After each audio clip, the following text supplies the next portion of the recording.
Okay, thank you so much. Okay, so my name is Sihan Li. I'm a new assistant professor at Baylor University. So today I'm gonna present some work I did during my postdoc at Harvard. So I will focus on trends and spatial shift in lightning fires and also smoke concentration in response to 21st century climate. So in this research, I focus on national forests and parks, the fire over this region, and then this is for the Western US. So I want to acknowledge all my co-authors and then my colleagues at Harvard and also my collaborator from the University of Hong Kong. And also I want to acknowledge the funding resource, which is the EPA. So first, so we know wildfire has been like an issue for the whole Western US. So now I'm showing like a map for the smoke wave days for the Western US. So in this article, they define smoke wave days, which is larger than 2 consecutive days with daily wildfire specific PM2.5, which is larger than 20 microgram per meter cubed. So the redder the color is, that means these areas suffer from higher, like more days of the smoke wave in this region. And so you can see all these counties are listed, and the regions with the hashed pattern, that means the population has they have a high population larger than 75,000. So you see, in general, you can see for this region, like the Idaho and California, this is a redder region. So that means it definitely suffer from high fire occurrence. And on the other hand side, if you see things over the West Coast, you can see here we have a lot of hashed counties. That means these large populations suffer from fire, and then that's a high exposure to fire smoke. So here I'm also showing the fire occurrence for the recent 3 decades, as since 1970 to near the present day. So the black line represents temperature for March and August mean temperature. So you can see there's an increasing mean March to August temperature over the Western US. And for the red bar, that means the large Western fires. So you can also see there's an increasing trend of the annual frequency of the large Western US fires. So you can see there's a very clear like correlation between temperature and the wildfire. That's also the reason why we want to focus on the climate-driven wildfire occurrence and the future climate. So on the other hand side, we also know there's a strong correlation between health and fire occurrence. So you can see like on the right hand side, if we define the smoke wave days based on different threshold. So for example, the map will show that's based on the threshold, which is 20 microgram per meter cubed. So if we change it to like 23 and 28 and or larger than 37, so you can see there's like a clearly increasing percentage in the respiratory hospital admission. So this is a strong evidence to show fire is a really big health concern. So because of the strong motivation to study fire and the future climate, there has been like a few studies focused on these topics. So you can see here, I'm listing like a few studies. They all use statistical methods, and they focus on the global fire occurrence, the US and the Western US, and also California.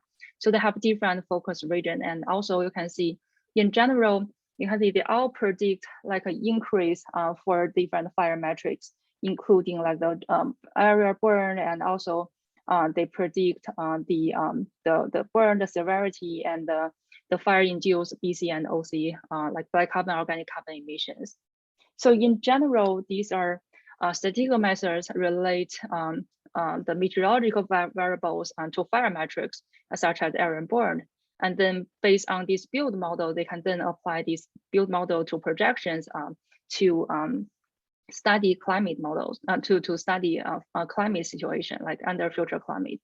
But these statistical models typically do not take into account the effects of increased CO2 fertilization on vegetation and also the land use change. So in order to study the fire, we also want to know like what's actually going on behind the phenomena. So there's also like a few other studies that use the integrated modeling method. They combine like the land model and also like the fire, the atmosphere model or the community Earth model. And then they're trying to combine everything together to study the process. You notice like here, we also show these articles focus on different regions and then I'll predict the increase in the fire. So But in general, you can see there's a wide range in the prediction. So you see for different RCPs here, you have different percentage. So in general, the percentage kind of range from 10% to 300. So that's a large range. And for this couple model method, that's kind of like integrate terrestrial vegetation dynamic and also the land atmosphere exchange, and also consider other key physical processes. So this model can allow us to consider many factors that drive fire activity and smoke pollution on regional model. So this is also what we're gonna use for our research. So based on the importance of fire and to study this fire under future climate, so in this research, we focus on like two important climate change regimes. So we know like IPCC, they provide like 4 RCPs, and then for different representative concentration pathways that capture like a range of possible climate trajectory. So we focus on RCP 4.5, which is a moderate emission scenario. And then they assume there's a gradual reduction after 2050. And there's also like a high emission scenario, which is RCP 8.5. They assume there's an increasing the greenhouse gas all along the 21st century. So we focus on these two trajectories. And for each trajectory, we focus on 3 time slices, including the present day, the 2050 and 2100, to see like how things change from the present day to the middle of the 21st century and the end of the 21st century. So here is basically the method we use. So it is an integrated vegetation climate model system. So we use the meteorological data driven by the GIS product by the GIS model. And then we also use the land use and also CO2 concentration archived in CMIP 5.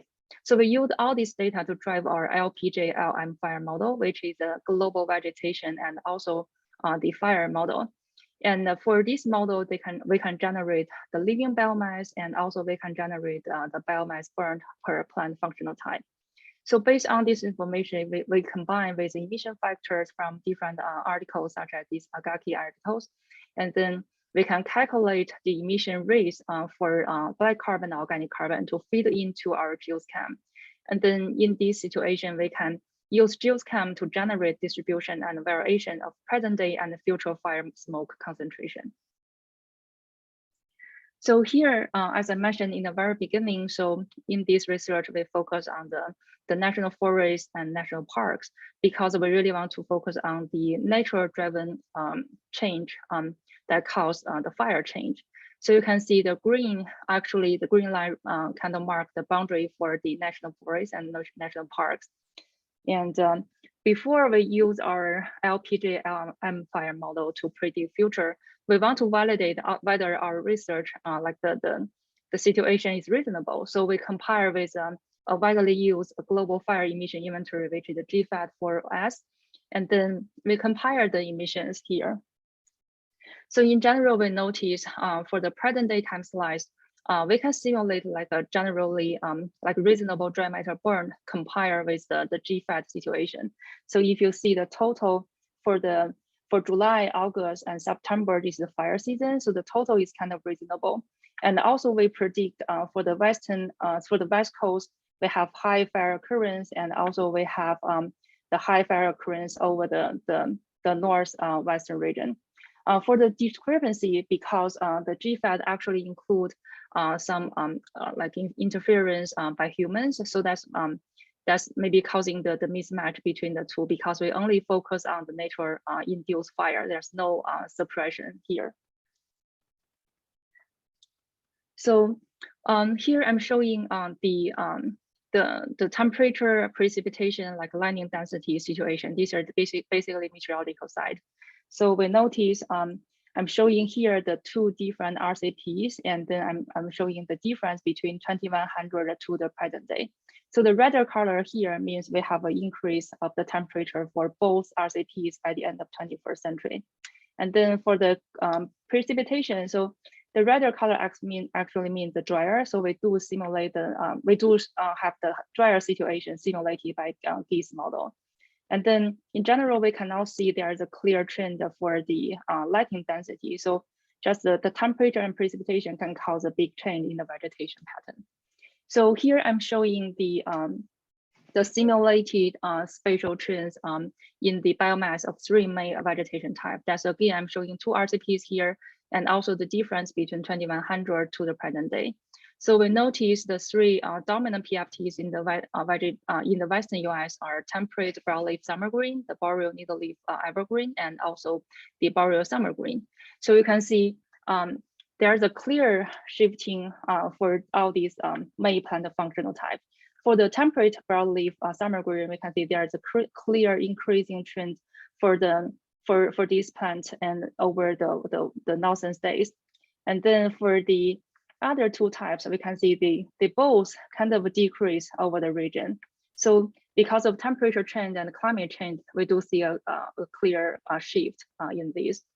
And also, because we notice kind of this latitudinal change, we also want to make the comparison related to the latitudes.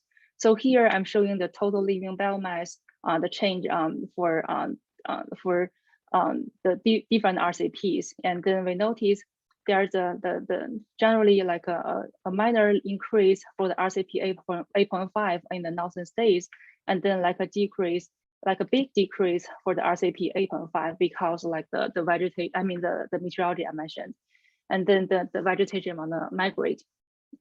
So however, when we consider the dry matter burn, and we notice for RCP 8.5, even though there is a decrease over the northern states for the living biomass, we still see like an increasing trend for the dry matter burn. So in general, the meaning for that is even though there's a decrease in the living biomass, there's still like enough fuel load to generate like enough fire, to support enough fire. And also I want to emphasize here, for these dots, we represent these changes are statistical significance. So so that's a strong evidence to show the difference between vegetation and the fire correlation. And also I'm showing the map here. That's again, I show the 2 RCPs, RCP 8.5 and RCP 4.5. So you can see in general, I'm showing the dry matter burned over the national parks and the forests. And then again, that's showing the difference between 2100 to the present day. And then in general, you can see, especially for RCP 8.5, there's a clear increasing fire activity over the northern states. And for other like regions, there's also like scattered increase. And then if you compare the 2 scenario, we definitely see like RCP 8.5 kind of like will support like a high fire occurrence. And then correspondingly, I'm also showing you the smoke particulate matter include the black carbon and organic carbon. And you can also see, compare the 2 scenarios, definitely RCP 8.5, we have like a strong increase in organic matter and black, I mean organic carbon and black carbon. Especially we notice something interesting because for here, I mark like a few stars. That's our big national forest region. And then especially one of them, I think you already noticed that, that's the Yellowstone National Parks. So that means this region is a region with like a large fuel load and a large area of forest. And then the Yellowstone National Park is predicted to experience the greatest change in smoke concentration. So that's in general, like well, our study kind of like understand how things change under future climate and how like fire change over the different states, and also how things change over like different latitude range. So that's basically my presentation for today, and I would like to take questions if you have any. So thank you so much. Thank you, Yang. Alex, were there any questions for Yang? There were not any questions in the chat that I saw, but if somebody has one, we have maybe time for one question and answer before the next talk comes up. I don't see anything happening in the Q&A. Yang, thank you for joining us. If you want to stop your screen share, I will go ahead and prepare for our next speaker. Alex, do you want to introduce our next speaker? Yes, I can do that. So next up, we'll have William Hargrove. Well, first of all, thanks to Yang for that great talk. I'm so glad you made it in, and we were able to hear that. If you have questions for Yang, continue to place them in the chat Q&A throughout the session, and she can interact with you on her own if you want to have a discussion about anything she said. So please do that. Trying to make that clear in case people don't know to go into that Q&A. And so, yeah, next up we have William Hargrove from U.S. Forest Service Southern Research Station. He's going to give a pre-recorded talk that the producer is going to queue up. So I'll send it back over to the producer to queue up that talk. Great, thank you so much. Here we go.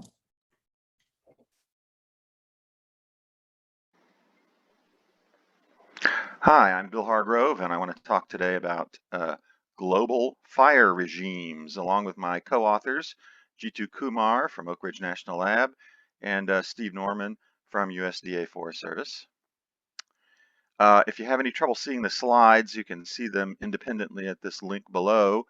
And don't forget, if you like the video, don't forget to click like and subscribe and notify. Oh, no, wait, I guess that's a different kind of social media. Never mind.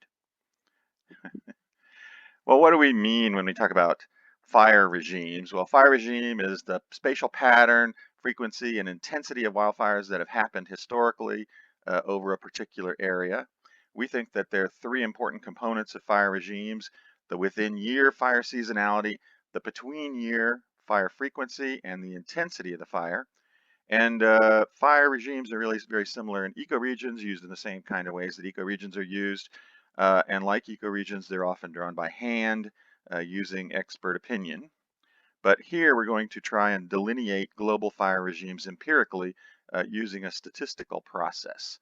But before we can do that, we have a terrible problem with global dates, because the northern and southern hemispheres experience seasons 180 days apart. And so we had to develop a new mathematical date transform to synchronize seasons with respect to the date of the greatest angle of the sun, local angle of the sun. And this is to allow the process to group summer fires with other summer fires, regardless of which date the fires are occurring, which month the fires are occurring in, or which hemisphere they're in. So the same season happens 180 days apart. So we add 91 days to northern dates. We subtract 91 days from southern dates to sort of split the difference. And then within the tropical latitudes, we calculate a continuous date correction based on the exact latitude from 91 down to 0 at the equator, and then back up to minus 91 again at the Tropic of Capricorn. And then because we split the difference, we have to rotate the annual cycle one season backward, 90 degrees earlier by one season, to get the correct day of year on the clustered maps. And this will then allow similar global fire regimes to form across the northern and southern hemispheres. So this is a big data empirical approach. The two MODIS sensors have detected actively burning fire hotspots using their thermal sensors. We've got more than 83 million of these detected over an 18-year period that ended in 2019. And we sum all those within a 10-kilometer block across all the land surface of the globe. And then we calculate 21 higher order derived variables. And as I said a minute ago, we use sines and cosines to encode the dates, to encode the solstice-ness and the equinox-ness of the top 6 bi-weeks, or 2-week-long periods, containing the greatest number of fires. And we're just keeping the rank order of these top 6 bi-weeks. And then we submitted those 21 variables, those 21 characteristics, to this multivariate statistical process to delineate a series of global fire regimes: 10, 20, 50, 100, 500, 1,000, and 3,000 global fire regimes worldwide. So here are the 21 variables we used. The first 6 of these are just the sine and cosine of each of the top 6 bi-weeks. Those are those rank ordered 2-week periods when the most fires occurred. Then we've got the longest continuous run of bi-weeks with fire, the longest run of bi-weeks without fire, and then we go into between year fire seasonality, 2 or more hotspots in this 10-kilometer cell, the longest run of years with fire, the longest run of years without fire, the mean temperature, the maximum temperature, the minimum temperature, and just the number of MODIS hotspots in this 10-kilometer cell. And when we do principal components, the top 3 principal components align very well across these 21 variables. Factor 1 is interpreted as repeat burnability. So that's how many times it burned across years and the intensity of the burning. And then if you look at factor 2 here, you notice it's all of the sine components of the top 6 biweeks. Factor 3 is all the cosine components of the top 6 biweeks. So factors 2 and 3 are the sines and cosines of the dates for each of those top 6 biweeks, interpreted as the solstice-ness and the equinox-ness of the dates for the within year fire seasonality. So very interpretable. And we can actually take each of those 3 components and assign their values to the red, the green, and the blue color gun. And so now when I show you the 3000 global fire regimes map in terms of these statistically generated similarity colors, the map makes a lot of visual sense even at the global scale. So these colors now show something about the relative combinations of the fire conditions within each one of the GFRs, and it completely hides the borders. So again, the red here is the repeat burnability characteristic, and the green and blue is the seasonality characteristic. And white places are high on all 3 of the guns, and darker colors are lower levels on all 3 of the guns. So here's the same map, 3000 global fire regimes, but we've turned off the blue and green guns, and this is just the red. And so this map now, the very same underlying 3000 global fire map as before, shows repeat burnability across the planet. Now we can do the same thing in the other direction. We can turn off the red, leave the blue and green on. Again, it's the same underlying 3000 global fire regimes map, but it shows the seasonal timing of the fires within the year. So we did not manually draw this map. We did not select the color palettes used. Instead, they were delineated and colored statistically based entirely on quantitative data. All the 21 variables were derived from the MODIS hotspot observations, a single data source. And other than the construction of the input variables, we didn't use any expert opinion, and the methods are repeatable. So anybody starting with these data using these same methods would get the same result. Now this is an important diagram. This is for the 20 global fire regimes, and this is 20 stacked number lines. And you can see they start with day of year 1, they end with day of year 365, and they go through the 4 seasons. The numbers over here on the left are just the arbitrary cluster numbers. The first column of color is the full similarity color, the full statistical similarity color, based on those top 3 principal components. The second one is the red only, and notice they're sorted by this. So this is the lowest repeat burnability to the highest, most frequent repeat burnability. And then this color on the right is the blue and green component. So down here, the blue and green plus the red equals the full similarity color.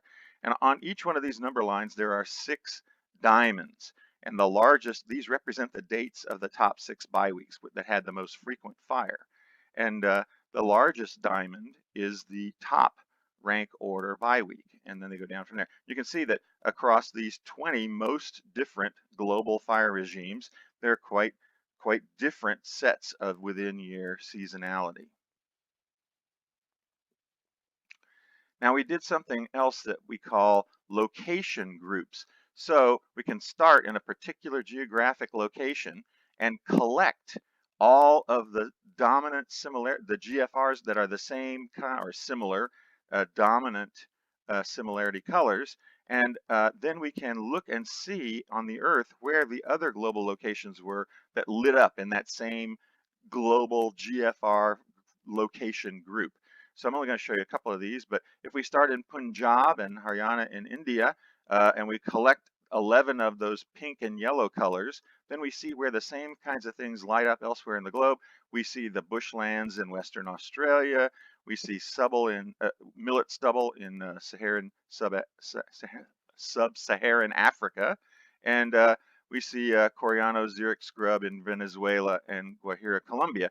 And the commonality, of course, of this is that this is all locations that are burning grain crop stubble after harvest. So I want to show you a couple more of these.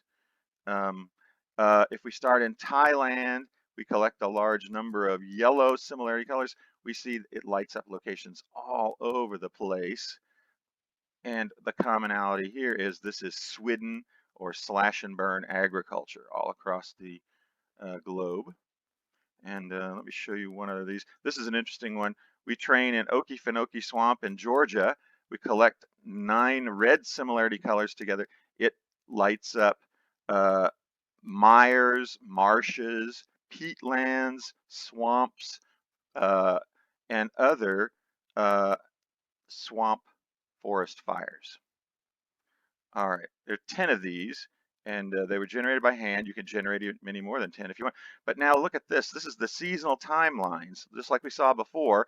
And there are 5 representative timelines from each of the 1, 2, 3, 4, 5, 10 location groups. And so you look across these, you can see that they're all within each location group. The fire seasonality is very similar, but across groups, they're very distinct patterns of fire seasonality. You can see some dates that are extremely tight, very little variance. Other dates are a little bit more, have a little bit more variance.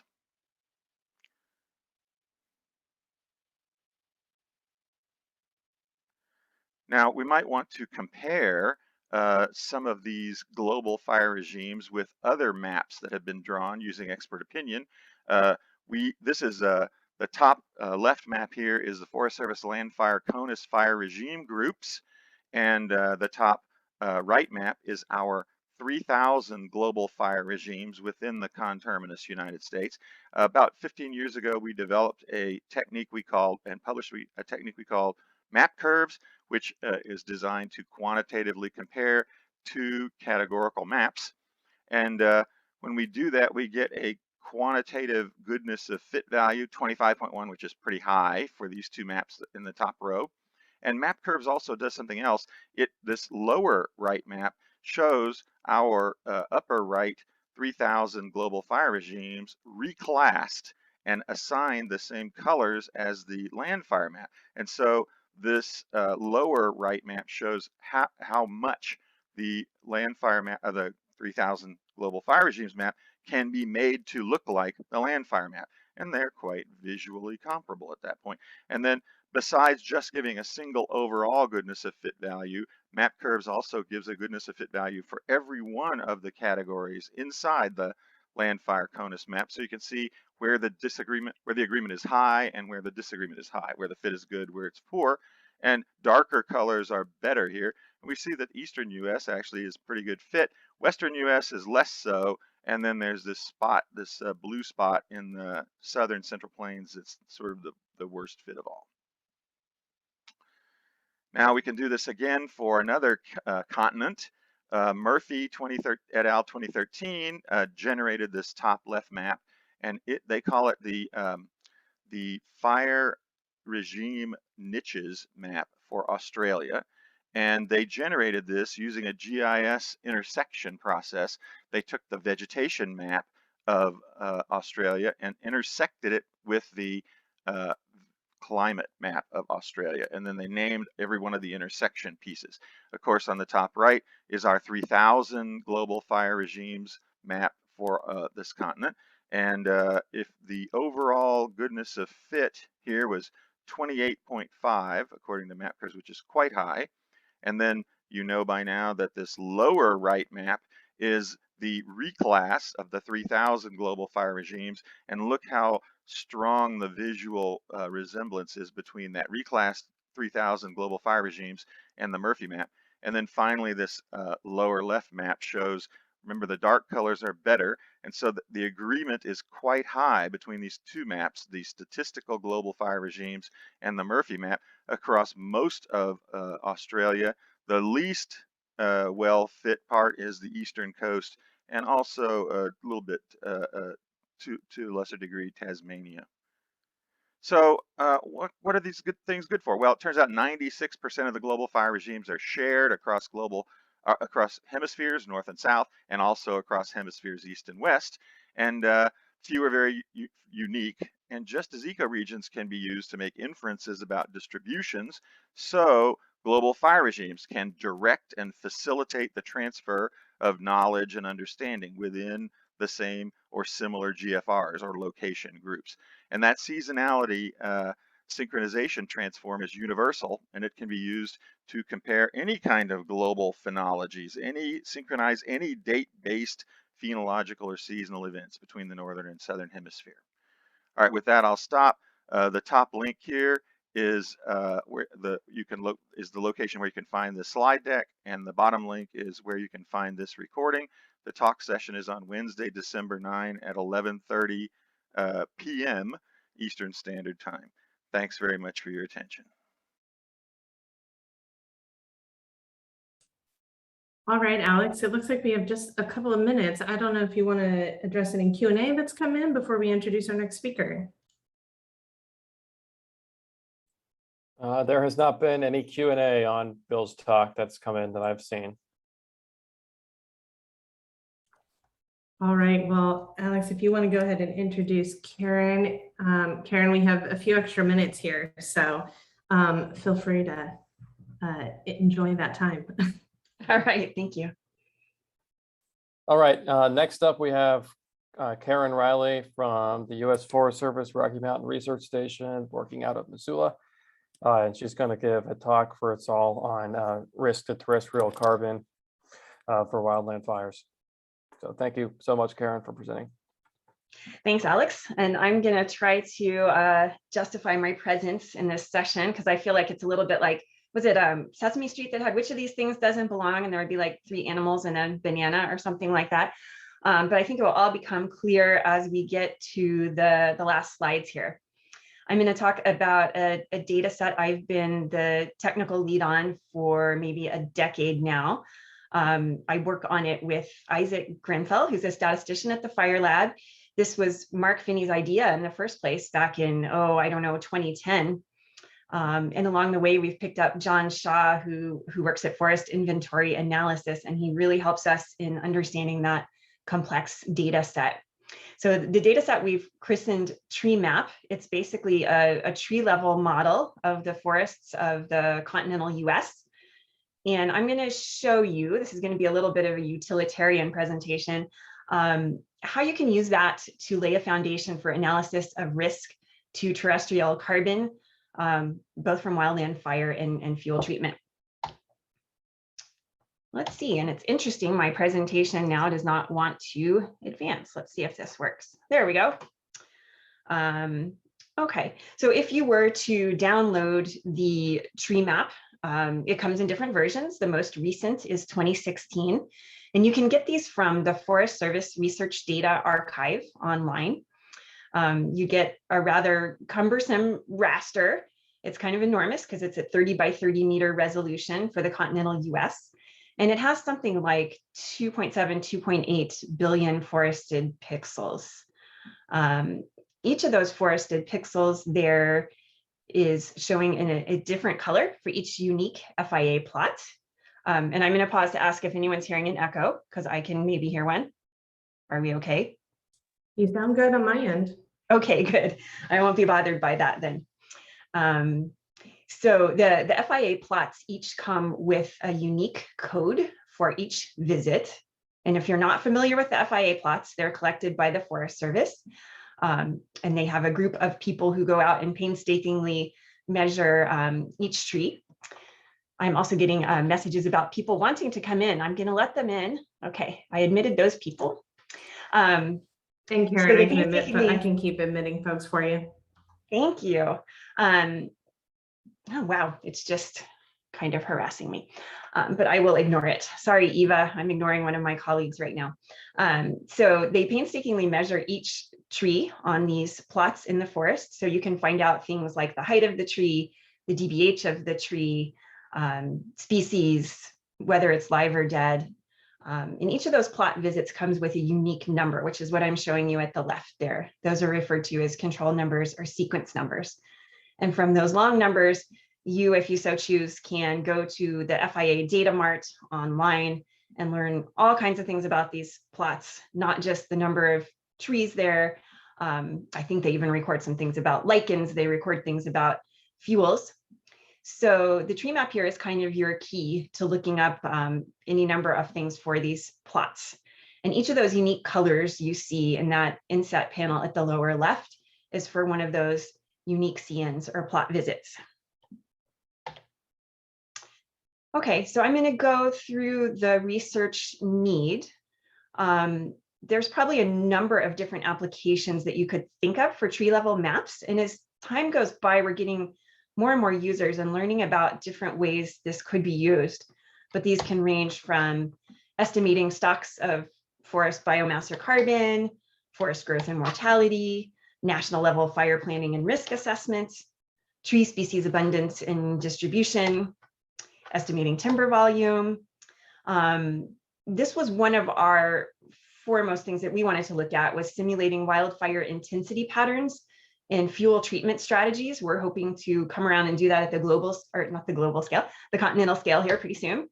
Also looking at trade-offs in fuel treatment locations, forest restoration, and reduction of risk to the wildland urban interface. And that's something our colleague Alan Ager has led up and published on. But our primary question was about risk to carbon from wildfire. And I'll mainly focus on that today. So we pulled in machine learning to do this. We used something called the random forests method.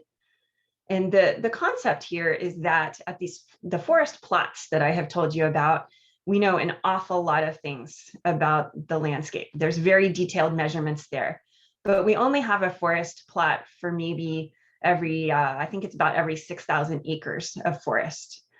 So it sure would be nice to have that level of detail across the rest of the forests of the US.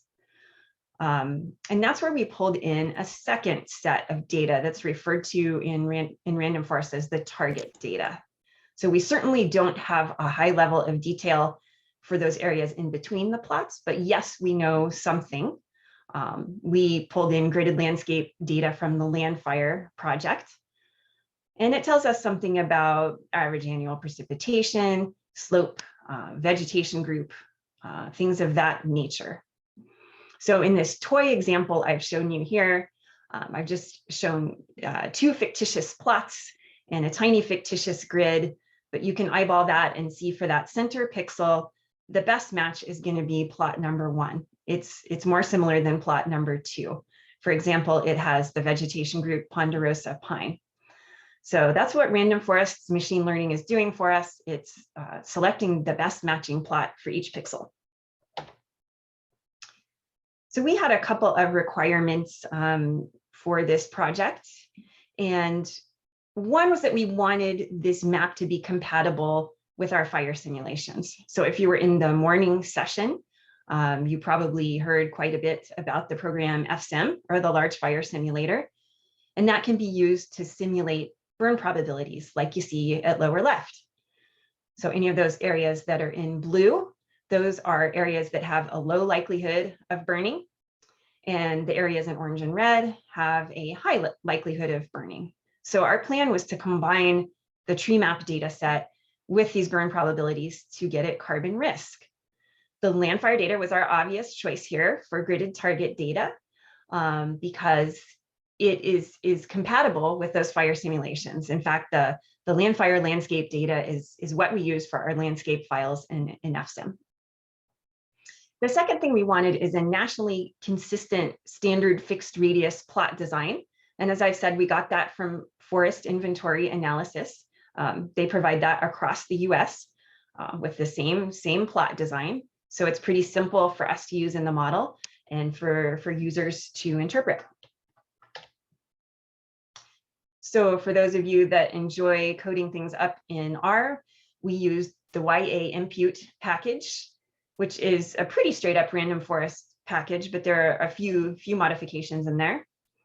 One of the things that random forests requires in order to run is it needs to have the same variables available for both the gridded target data and for the reference plot data. So that limits your world of choices somewhat, but as you can see, we still had quite a few things to choose from there with location variables, 3 topographic variables, 3 vegetation variables, including the forest cover, height, and vegetation group.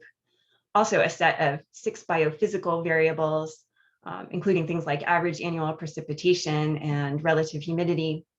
And we also added in, after the first version, we added in 2 disturbance variables in order to capture disturbed areas better.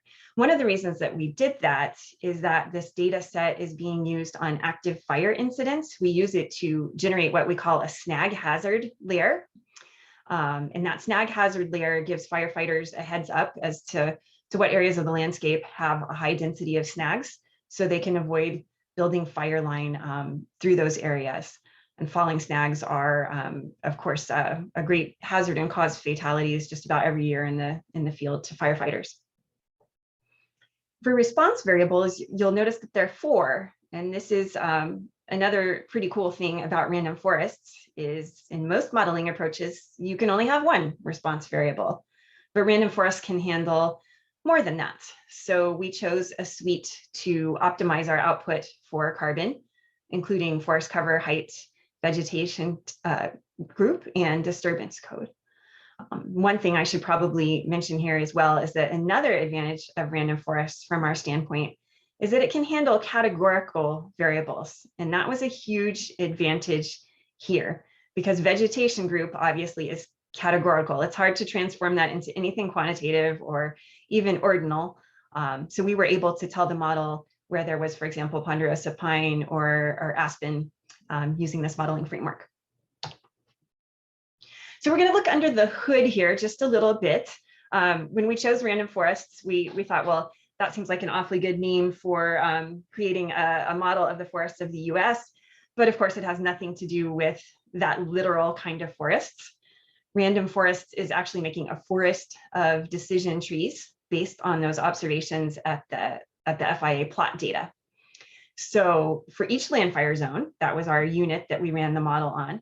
For each land fire zone, we had 400 total decision trees, and there were 100 for each of the response variables. So that's how you can get more than 1 response variable in there. The randomness comes in because there's a bit of randomness in the choices for each tree. So step 1, you're taking a random draw from all of the forest plots that you have available to the model. And because it's done with replacement, you don't get all of the plots included in every tree. Step number 2, there's a random draw at each of these nodes from the list of variables. It's equal to the square root of the number of variables. So if you had 9 variables, it would choose 3 to look at each node. And then step 3, random forest tests each of those variables to see which one produces the split that minimizes the variance in the response variable. So that's chosen for the partition, and then it goes on that way until you're really not reducing the variance in the model significantly, or until there are no less than 5 observations in a bucket. Okay, so we're going to look under the hood just a little bit more. Recall that each of these trees is built on those observations at the FIA plot data. And then for each pixel, you're going to take a pixel and shove it down each of these decision trees. So that's what might happen on tree number 1. That's what might happen on tree number 2. And if you look across there, there's 5 plots in each of those terminal buckets, and only plot 12 appears in both. So in this case, the model would say plot 12 is the most similar to this pixel, and it would impute it there. So if you're contemplating using this data set for any of your work, and it is being considered for use in forest planning and fuel management planning, you might be asking, how do we know this model is any good? So one of the things we did is we compared the predicted cover, height, vegetation group, and disturbance code predicted by the TreeMap to the land fire data.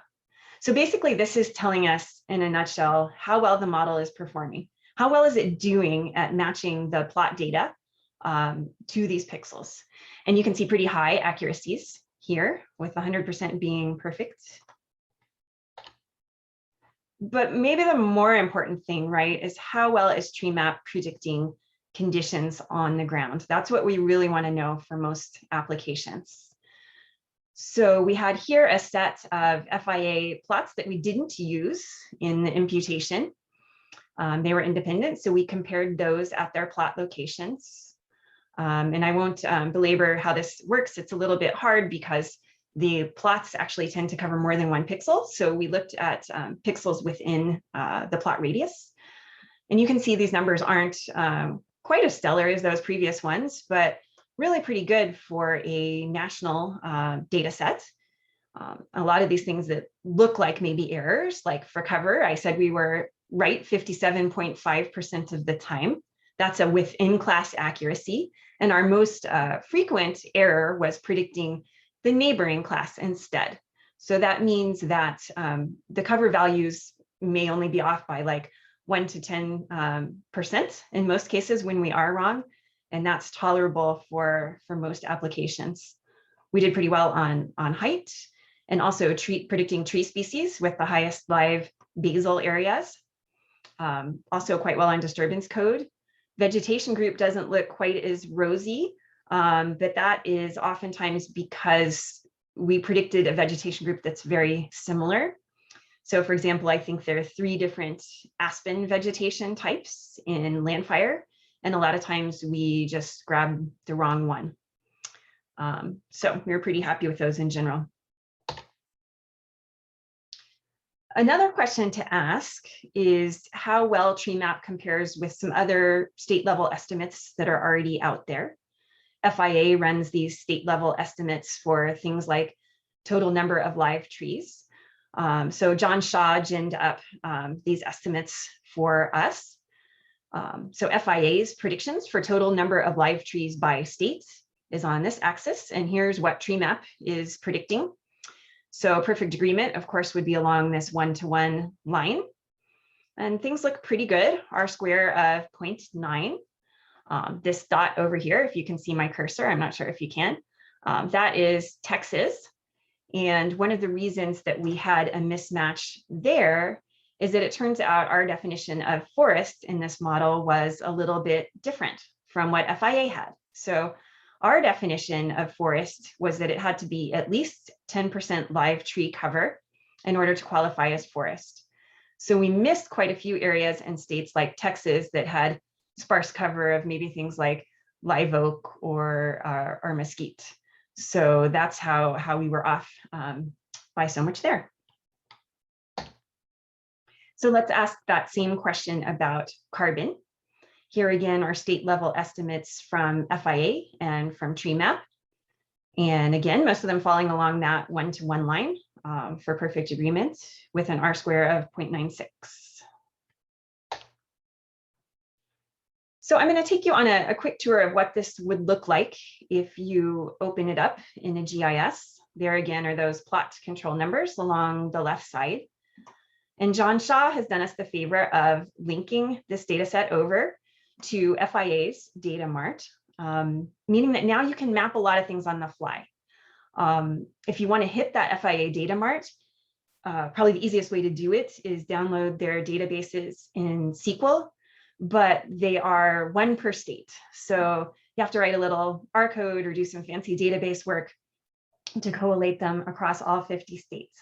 So John has done that for us here, meaning you can look at things like stand size code or field size code, live basal area, number of live and dead trees, things like carbon, all on the fly in GIS.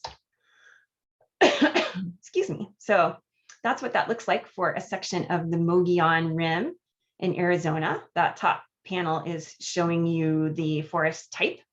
And you can see we're moving up from juniper woodland, pinyon juniper at the lower elevations, into that purple band there for ponderosa pine at the higher elevations. And at the bottom, you can see live tree carbon. Figures are lower, again, at those lower elevations, and then higher as you're moving up into slightly higher elevations. You can now conduct summaries by state in GIS quite easily. So I'm showing you results for the top 5 states with the highest total live tree carbon: Oregon, California, Washington, Pennsylvania, and New York. You can also do this by different management units, such as national forests. So I'm showing you the top 5 national forests at the bottom there, headed up by Mount Baker Snoqualmie National Forest.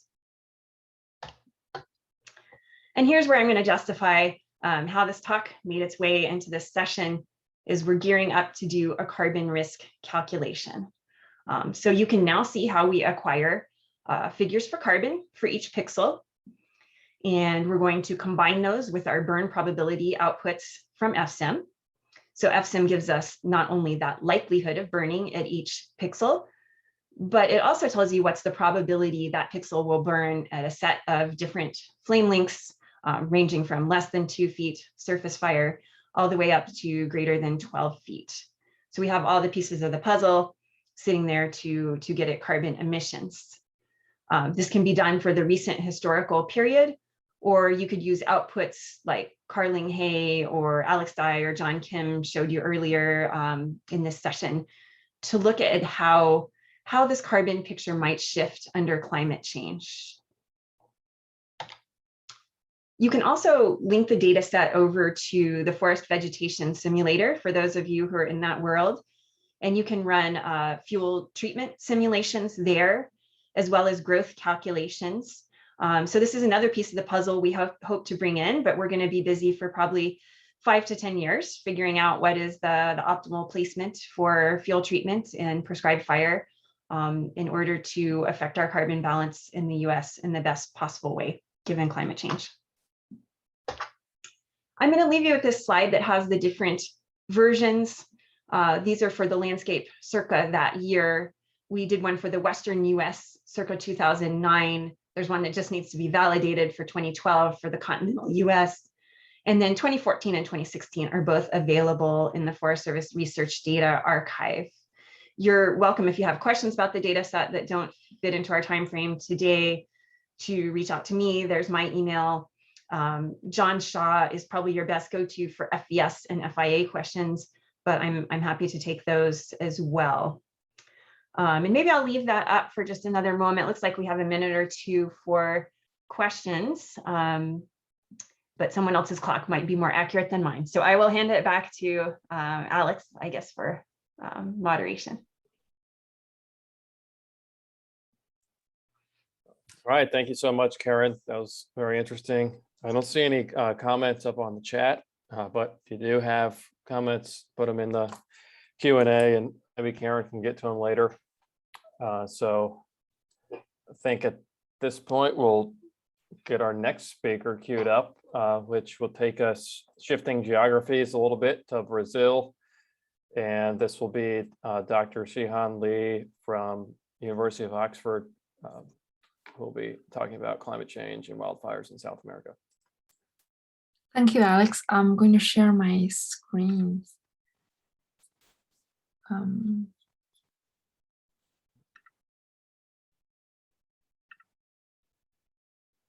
you see that? Yeah, that looks great. Thank you. Great. So today, first of all, good afternoon and evening, everyone. Thank you for joining. Today, I want to talk about some of our work on fires in Brazil. I want to acknowledge my colleagues and collaborators, Sammy Rafi, who is now at the University of New South Wales in Australia, Liana Anderson at Brazilian Center for Monitoring and Early Warning for Natural Disasters in Brazil, and Sarah Sparrow at University of Oxford. Especially Sammy, this is work done in very close collaboration with him. So our work here focuses on Brazil, which is characterized by a large variety of climatic conditions, vegetation types, and anthropogenic pressures, providing a very interesting backdrop for studying fires. This work evolved from 2 previous projects focusing on Amazonia, but we want to expand it into the wider Brazil and then maybe later on the whole of South America as well. So every fire needs an ignition, and we have to acknowledge that fire is a very complex issue. It's affected by a variety of different drivers, from local policies and the level of policy enforcement, agricultural needs and infrastructure design, and also the different cultural aspects. For example, how indigenous groups practice fire burning. and also commodity price through agricultural commodity demand and supply chain. All these different socioeconomic conditions, which are all very complicated, affect fire behavior.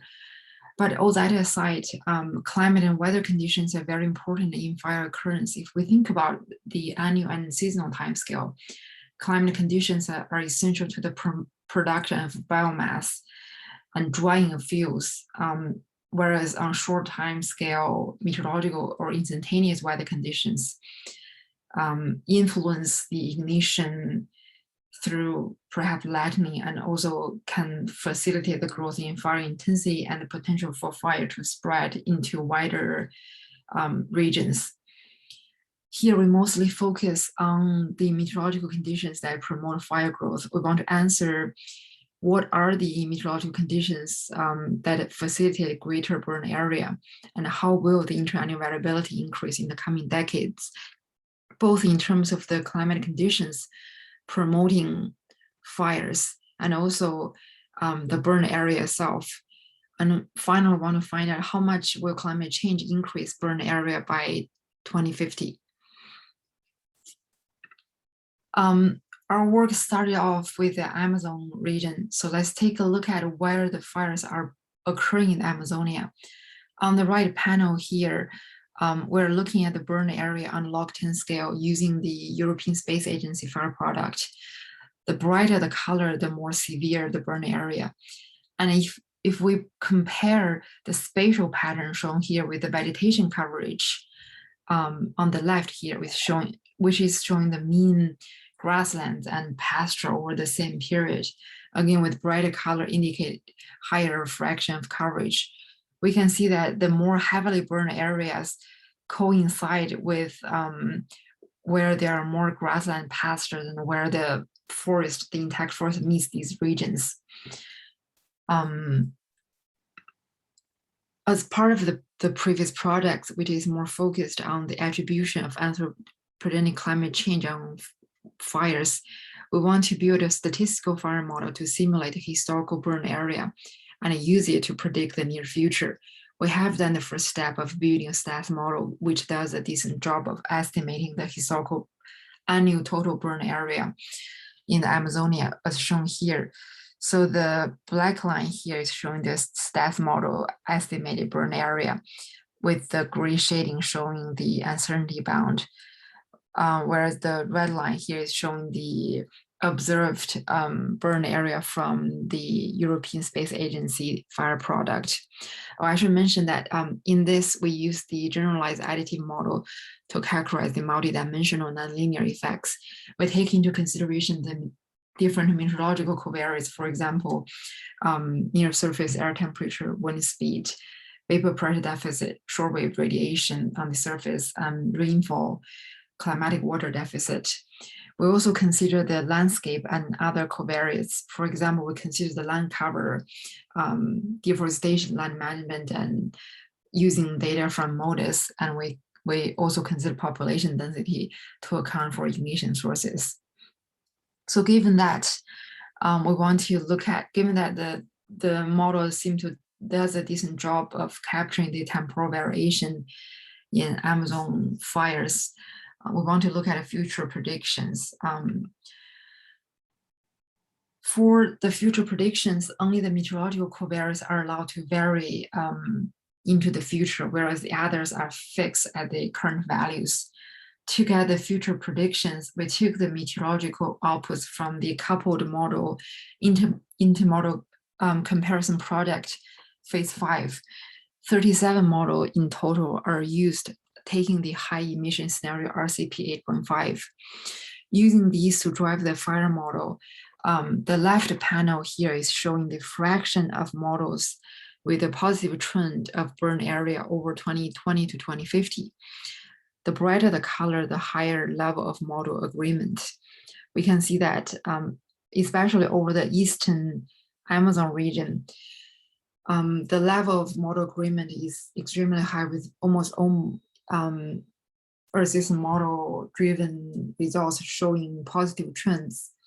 Whereas on the right panel here, we're showing the ensemble average of the burn area trend, again with the highest trend seen over the eastern Amazon region, and followed by the southwest part, where it's meeting these savannas. We did the same thing using the more recent CMAP 6 and compare them with the CMAP 5 driven predictions. So on the plot here, the black line is showing the observed record from the European Space Agency fire product. And the purple line here is showing the fire model estimation over the historical period using the Ira 5 reanalysis product from the European DCMWF. And the brown and green line, solid line here is showing the ensemble mean results with the fire model driven by CMAP 5 and CMAP 6 respectively, with the dashed line showing the uncertainty range. We can see that by roughly 2030, the predicted burn area will have already surpassed the highest observed record of 2010, shown here as the red horizontal line. I don't know if you can see my cursor here. So besides the ensemble mean prediction, we can also see that the uncertainty range of CMAP 6 results is also slightly wider compared with the CMAP 5. And the variability also tends to grow bigger as we move forward in time into the mid-century. We also compare the spatial pattern of burn area trend predictions, showing in this figure here, subtracting CMAP 5 from CMAP 6. We can see that in the CMAP 6 driven results, we see predicting more fire close to the savannas in the southwest Amazon and the Guyana Shield region. And also we see more fire in the eastern Amazon Saturn region, but somewhat less fire in the southeast Pará and Mato Grosso. Again, we need to look into these results with a little bit more detail to investigate, because there's known higher equilibrium climate sensitivity in quite a few of the participating Earth system models in CMAP 6. So the key message so far is that the Amazon wildfires will increase if current rates of ignition do not change. Just by accounting for meteorological factors alone, the average yearly burn area will eclipse the maximum observed burn year before 2030. And there is really high level internal variability in the system, and this will likely increase in the future.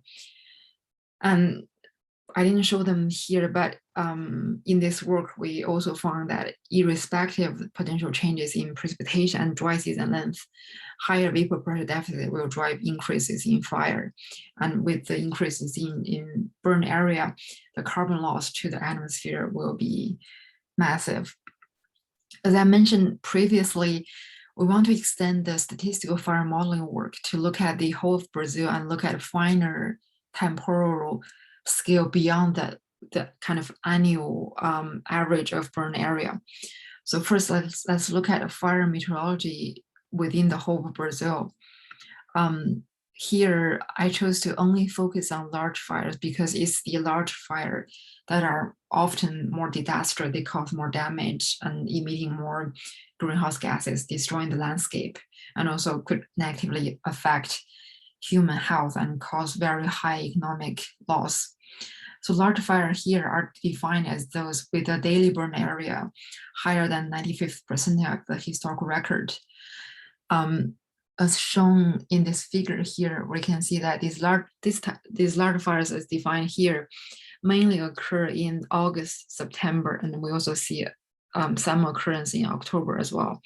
And if we look across the historical record, the dominance of large fire occurring in August and September, shown in red here, is very consistent in comparison to the annual total of the large fire occurrence. So we choose to focus on only August and September for the rest of the analysis.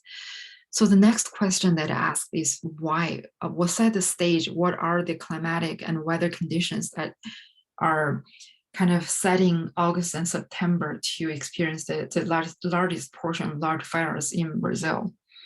And to answer the question why, the first method that I applied is I call it absolute threshold for the different meteorological variables. From previous works, we already know that large fires have been associated with episodes of extreme heat waves, drought conditions in the pre-fire season, intense high winds, and also the synergy between these anomalous meteorological conditions could lead to exceptionally severe fires. With such previous knowledge, our hypothesis naturally goes that there could be several large fire types associated with strong winds, heat waves, drought conditions, and some form or combination of these anomalous conditions.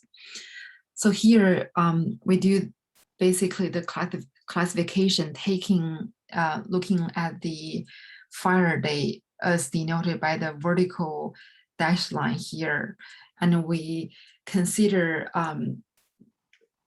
the wind speed on the surface, temperature on the second column here, row here, relative humidity, DAF moisture code, which represents the moisture availability of the loosely compacted layer of up to 3 inches of the soil layer, and drought code here, which represents the moisture availability of the deep compacted layer of up to 10 inches of deep soil.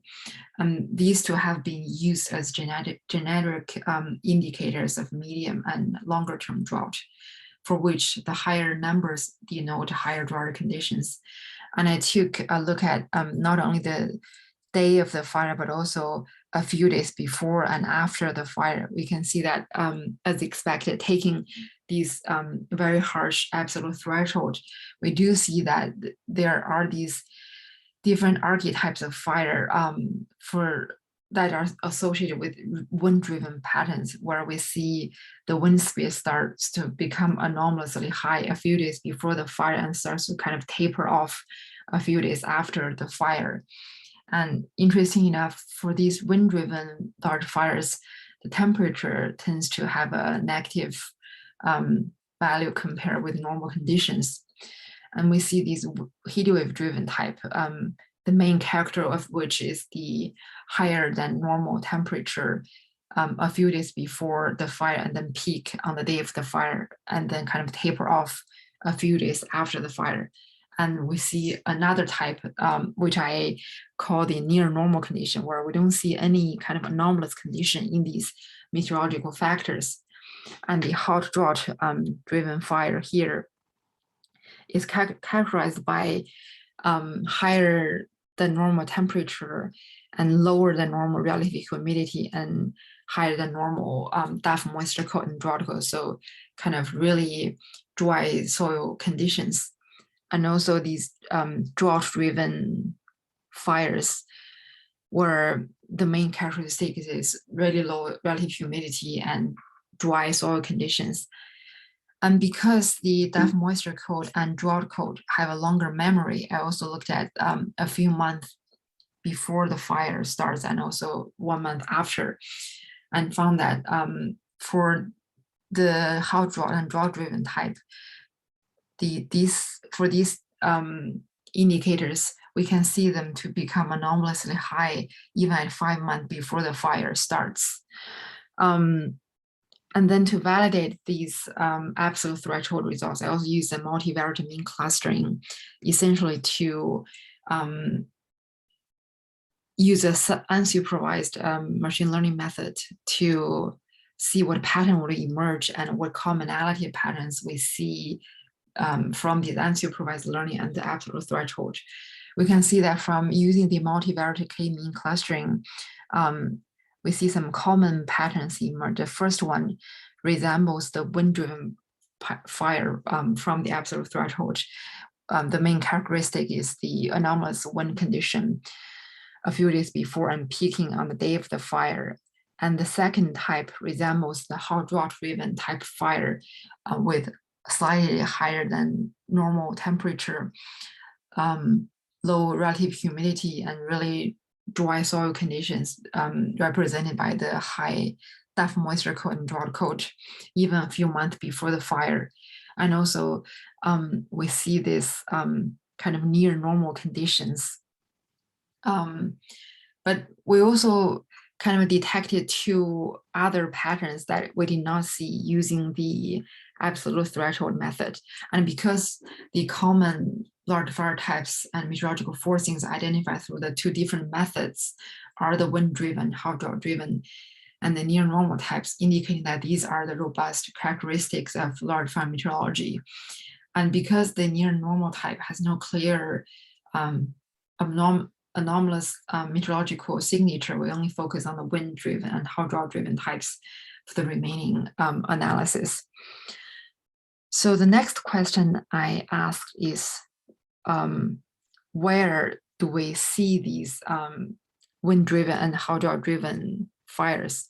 Again, I kind of repeated the analysis by taking a countrywide view where I select the large fire, looking at the whole country as a whole, and the biome-wise view where I select the large fire, looking at each biome separately, but the results turn out to be quite similar.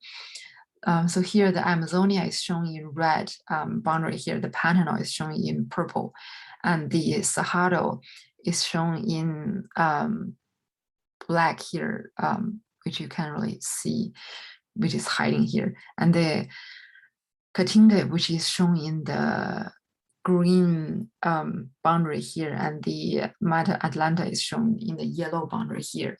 We can see that both the wind-driven large fires and the hot draw-driven large fires occur mostly in the southeast Amazon region and the northern to mid Sahara region. And we also see some occurrences in the Meta-Atlantic biome as well. But there is some slight difference in terms of spatial occurrence between the wind-driven and hot draw-driven. For example, for the wind-driven one, we see more occurrence over the north to central Sahara, and also we see a lot more kind of evenly distributed fire spatial occurrences in the Atlantic for the hot draw-driven type.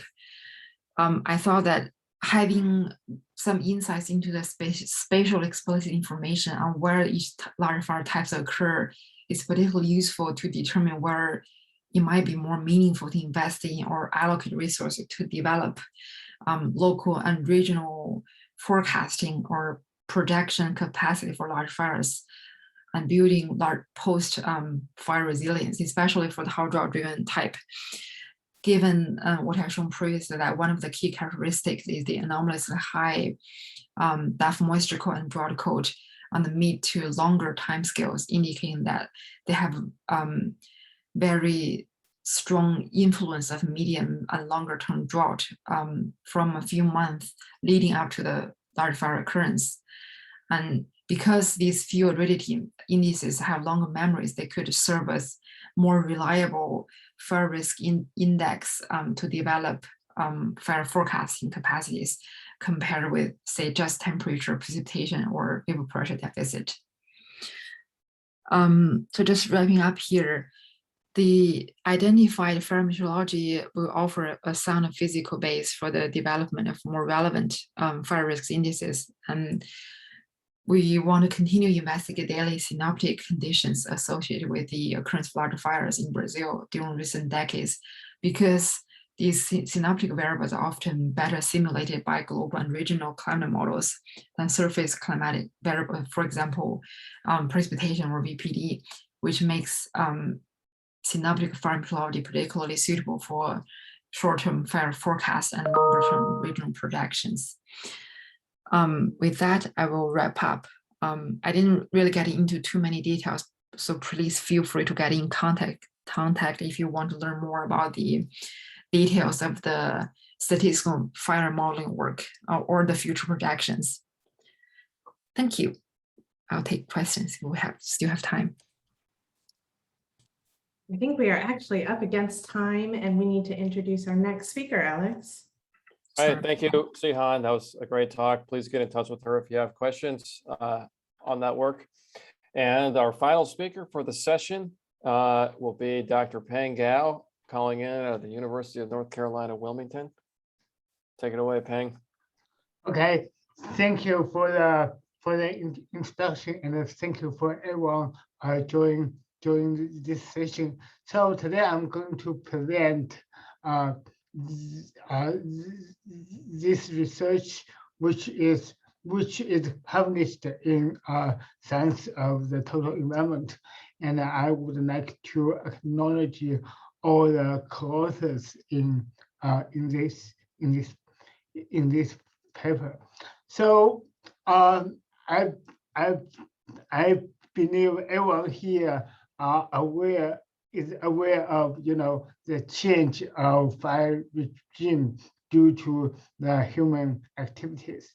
The change means the increased fire frequency, longer fire season, and extended drought, and the exceptional fire behaviors.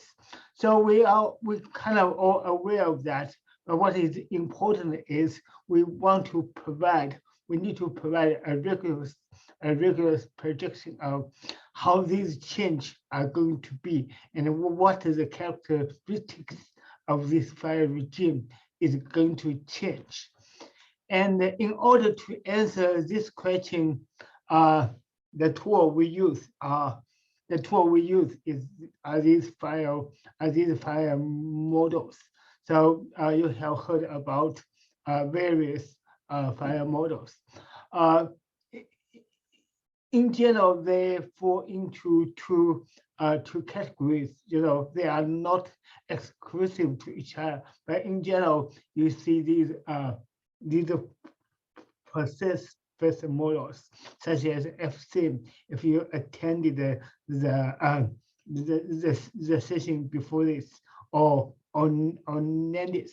So what do this model do is that they take these site conditions, such as weather conditions, the soil, the vegetation, topography. They take all these informations, and these informations represent the weather, the vegetation condition, and it really simulates the split of the fire. And you can see from what I described about these models are really data hungry.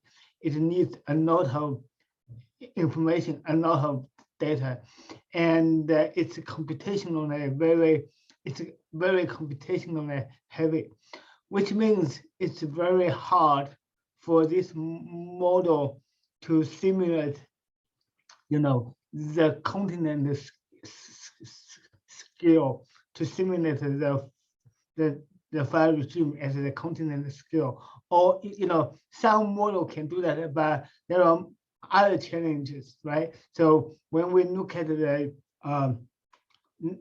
future climate change, we're dealing with different climate models, so we cannot afford the time to simulate multiple climate models. And in contrast, we have another group of models. These are statistical models. So what do this model do is that they just look at the relationship between the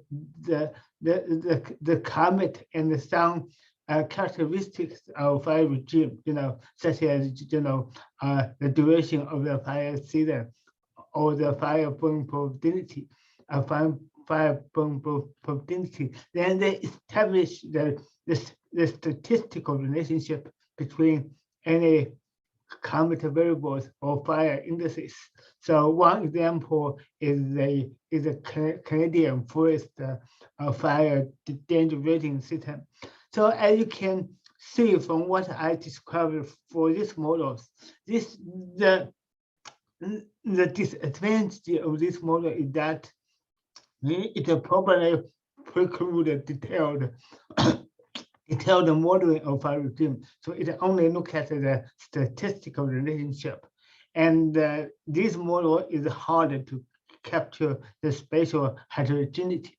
So, and our question is that can we kind of use a model that in the between of these two models, and here is the model that we are using. It's called a physical chemistry fire frequency model, and you will learn a little bit of details about the model. So this model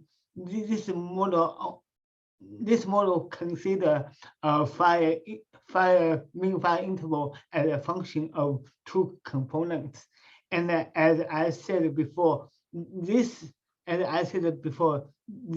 model bridges the gap between complexity, mechanistic fidelity, and the computational cost. So the objective of our study, which I'm only presented the first part, is to provide an overview, provide a picture of the climate change impact on fire regime at the continental scale of the United States, based on physical constraints on these factors. So one of co-author Adam Torrendo from USGS, he is going to present the second part of this study. So let's take a look at this. Let's take a look at this model. So this model is just an equation, and this equation has two major components. The first component is about the reaction potential, and the second component is reactant concentrations. And this model is empirically calibrated and validated using long-term annually resolved natural archive records of the fire events.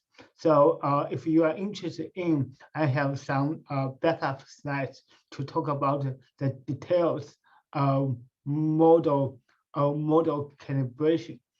And what does this model do is that it provides physical constraint estimation of the upper limits of annual fire frequency. So I want to emphasize that this model provides the upper limits, just like if just like the potential evaporation. That's the upper limit. That is the maximum potential of fire burn probability. So we convert in this study, we convert the MFI into the fire probability. So thereafter this presentation, I'm going to refer to fire probability. And then let's talk a little bit about these parameters and the input. So this model is pretty computational efficient, because actually it only needs two kinetic variables. It only needs 3 input. All others are either constants or these coefficients are figured out through the model calibration. So then in the next slide, I would like to talk a little bit about a little bit more about the model input from the computer projections. So what we use is called the Markov data, and for those who work in fire ecology, probably you know that Markov data has been widely used for the fire, wildfire studies. So we take advantage of that. This dataset has 20 GCMs from Signal 5, and it provides two different emission scenarios. And the spatial scale is 4 kilometers. And then we investigated 3 different periods: the historical, the middle century, and the end century, condition. So on the left side is what the model produced, what the fire probability produced by the model towards the end of the century, and in order to facilitate the interpretation of the result, we aggregate the model result into US Forest Service pylons. So these pylons, you can understand them as relative homogeneous regions in terms of fire season, modernity, larger fire size, and total area burned. Now let's look at some of the result.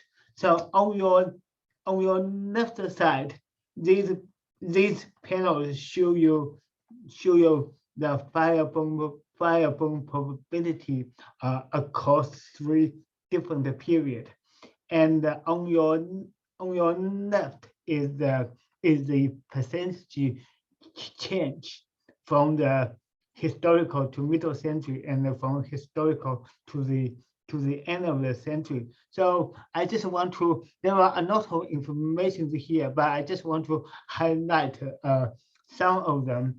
For example, we see that in the southeast, historically, the burn probability is really high. It's about 0.2 to 0.3, but in the future, it's going to increase to about 0.35 above. And you can also see some overall, we see that the increase of fire probability, but we also capture some exceptions in this area.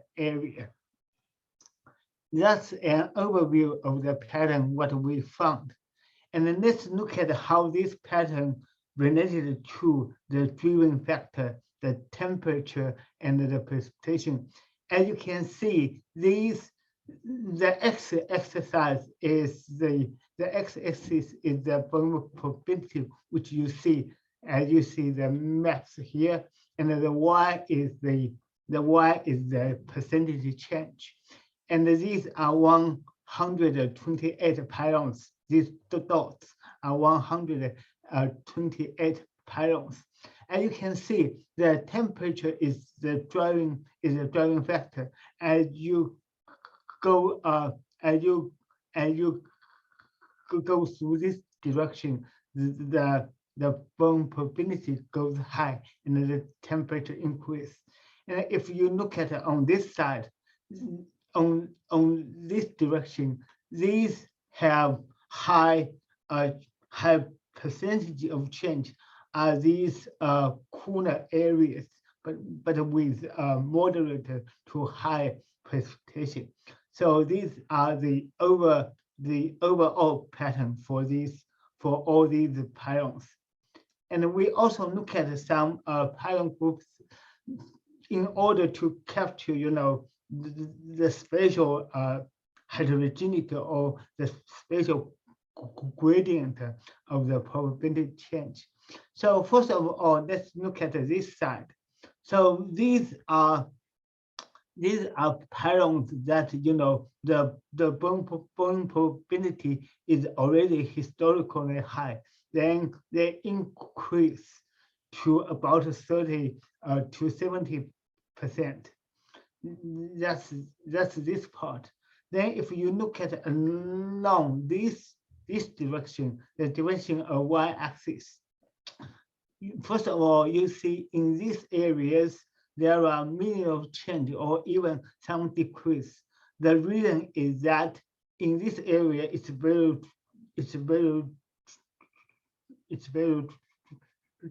dry. So the warm and the hot is going to limit the biomass. So we see a little bit of decrease. But interestingly, or which we want to bring your attention are these areas. These areas, historically, they have lower fire probability because it's wet or it's cold. But in the future, although the absolute change is still low, but if you look at the percentage change, it's going to be upward. So all these are going to have implications for risk management, spatial, species conservation. So these are the overall patterns. Definitely there are more details we can dig into that. Just a quick solutions, a quick conclusion. So we found that the rising temperatures are the primary cause of the model increase. The reason, it is due to the increased chemical reaction environment, and it is also due to the increased thermal molecular energy.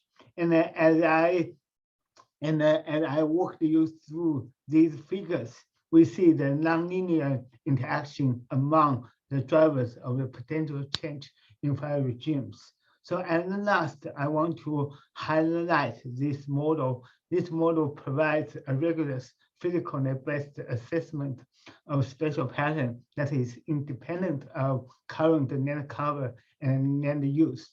So that's all for my presentation, and I think we have a couple minutes for questions. Thank you. Thanks, Peng. Peng could maybe answer one question if there are any. I don't see any for Peng's talk up in the chat, but let me see. Let me look at the chart. Okay. So is there any question? I only checking the I can also check it over my phone to see if there are any questions. I haven't seen any from the Zoom.